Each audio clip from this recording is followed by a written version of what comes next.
All right, welcome back. Honors Algebra 2. If you were able to survive 9.3 day 1, this one actually gets a little bit easier than if you understood 9.3 day 1. So here we go.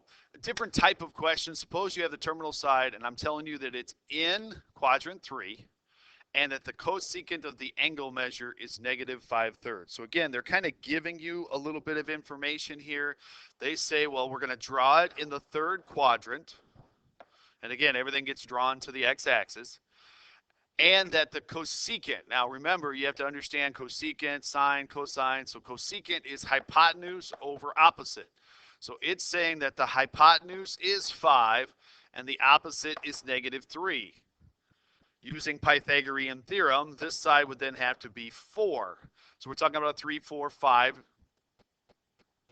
Let me try this again. Okay, it is 4. Okay, but 3 squared plus b squared would equal c squared. So again, 9 plus b squared, 25. That means that b value has to end up being 4. And because it goes to the left, it's negative 4. So they want to know, what would all the other trig functions be? So what would sine be? What would cosine be? What would tangent? What would secant? And cotangent. So sine is opposite over hypotenuse. Cosine is adjacent over hypotenuse. Tangent is opposite over adjacent. I had a negative divided by a negative, so I made it a positive. Secant is hypotenuse over adjacent, and cotangent is adjacent over opposite, and that's positive. So again, they told me what quadrant it was going to be located in, and they told me one of the 6 trigonometric functions so that I could draw the picture, find the missing side, and find all the trig functions. All right. This gets into exactly what we did previously. It's just now, instead of doing just sine, cosine, and tangent, we're now going to do secant, cosecant, and cotangent. It doesn't change how we do things. Here's the order you should do things in. And maybe in section 9.3, I wasn't as specific with this as I should have been, but here's the order in which you should do things. First, draw the angle. So I'm going to draw the angle. So it's going to end up being in the second quadrant, 120 degrees. The reference angle, you have to find the reference angle. The reference angle in this case is 60. Put the correct ratios on the correct side. Opposite of 60 is always a square root of 3. The adjacent then would be 1, and then the hypotenuse would be 2. This is a 30, 60, 90 triangle. Now, secant. You have to understand that secant is hypotenuse over adjacent. So it's the opposite of cosine. So just circle the adjacent and the hypotenuse. So then the answer to this question is 2 over 1, which is 2. So the secant of 120 degrees is 2. Draw the angle, find the reference angle, do the ratios, then do the trig function. Draw 315 degrees. The reference angle for 350 degrees is 45. Which means this is a 1, 1, square root of 2. This side is negative because it goes down. So you still have to know that anything to the left is negative and anything is down is negative. So now, cosecant. Cosecant is hypotenuse over opposite. It's the opposite of sine. So if I did the hypotenuse over the opposite, the answer to this question is negative square root of 2, and I did not draw that very well, so I'll fix that. Negative square root of 2. So draw the angle, get the reference angle, put the correct ratios on the triangle, and then do the trig function. Draw pi over 2. All right, well now things get a little bit more interesting. Pi over 2 ends up being on the axis, 90 degrees. From what we did in section 9.3, if it ends up on an axis, go refer to the unit circle. The unit circle in this case would be 0, 1. That point would be 0, 1. Sine is x, cosine is y, but they want cosecant. Cosecant is 1 over sine. So in this case, because cosecant is the opposite of sine, okay? Sine, for this case, is 1. So what is 1 over 1? 1 is the answer to this question. So again, my explanation may not have been great there, so I'm going to kind of go through it one more time here. Draw a 90-degree angle, a 90 or pi over 2.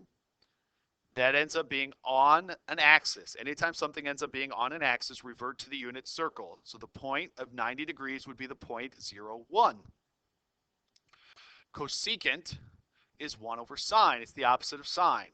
Since sine of any angle on the unit circle is the y value, the sine of this particular one is 1, and so then I get 1 over 1. All right, next one, I'm going to draw pi. Pi ends up being on the axis again. Revert to the unit circle. This is the point, -1, 0. Cotangent. Well, tangent of any angle on the unit circle is y over x. So cotangent of any is x over y. So x over y. Well, wait a minute. If I went x over y, if I'm dividing by 0, the answer to this question is undefined. So -1 divided by 0 is undefined. Secant, 5 pi over 6. Now this one gets a little bit easier. All right, so we're going to draw 5 pi over 6, which is in the second quadrant. Every sixth has a 30-degree reference angle, which then has a 1 square root of 3, 2 ratio. Going to the left is always negative. Now, what is the actual trig function that we're looking for is secant. Secant is the opposite of cosine. So we're talking about hypotenuse over adjacent. Circle then, or look at hypotenuse divided by adjacent. So hypotenuse divided by adjacent. Multiply top and bottom by the square root of 3. So 2 square root of 3 over 3 is the answer. Again, we are not allowed to use a calculator. You're not going to be able to get 2 square roots of 3 over 3 using a calculator. Draw 4 pi over 3. So you're talking about 1 1/3 pi. It's in the third quadrant. Every third has a 60-degree reference angle. The correct ratios now, opposite of 60. So 1 square root of 3, 2. This goes down. This goes to the left. So again, any side to the left is negative. Any side going down is negative. Cotangent. Cotangent is adjacent over opposite. So the adjacent over the opposite. Adjacent over opposite. -1, negative square root of 3. A negative and a negative are going to be a positive. Multiply both top and bottom by the square root of 3. So I get the square root of 3 over 3 is the correct answer. So again, draw the angle. Find the reference angle. Put the correct ratios with the correct sides, and then do the actual trig function. Cosecant, 5 pi over 4. So now, drawing 5 pi over 4, so you're talking about 1 1/4 pi. That is a 45-degree reference angle. 1, 1, square root of 2 is the ratios for a 45, 45, 90. This goes to the left, so it's negative. This goes down, so it's negative. Now, cosecant. Cosecant is hypotenuse over opposite. So what would the hypotenuse over the opposite be? Square root of 2 divided by -1 is negative square root of 2. Okay, so I know I'm going through this a little bit quickly, but what you need to do is be able to draw the angle, find the reference angle, put the correct ratios on the correct sides, and then do the trig function. So negative, so draw it going this direction, pi over 3. Every third is a 60-degree reference angle. Put the correct ratios on the correct sides. And this one's negative because it goes down. Cotangent. Cotangent is adjacent over opposite. So in this picture, adjacent over opposite. Multiply both the top and the bottom by the square root of 3. So if I multiply the top by the square root of 3, multiply the bottom by the square root of 3, I end up getting negative square root of 3 over 3. Now we're just using our knowledge to do a little bit of math with it. So here's it. Once you're given a question that has trig functions in it, find the answer to the trig function and then do the algebra problem. So what would cosine of 11 pi over 6 be? First, I need to draw 11 pi over 6. You're talking about 1 and 5/6 pi. Every sixth is a 30-degree reference angle. 1 square root of 3, 2, and this one's negative because it goes down. Cosine is adjacent over hypotenuse, and so the answer to this question is the square root of 3 over 2. We'll get to everything in just a second. Now, let's find the other one. I'm going to draw 2/3 pi. Every third is a 60-degree reference angle. 1 square root of 3, 2, and this one's negative because it goes to the left. Sine is opposite over hypotenuse. The answer to this question is also the square root of 3 over 2.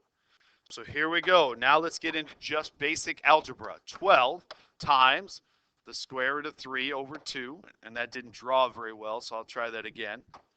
Square root of 3 over 2 minus 6 times the square root of 3 over 2. 12 times the square root of 3 over 2 is 6 square roots of 3 minus 3 square roots of 3. And so the answer then is just 3 square roots of 3.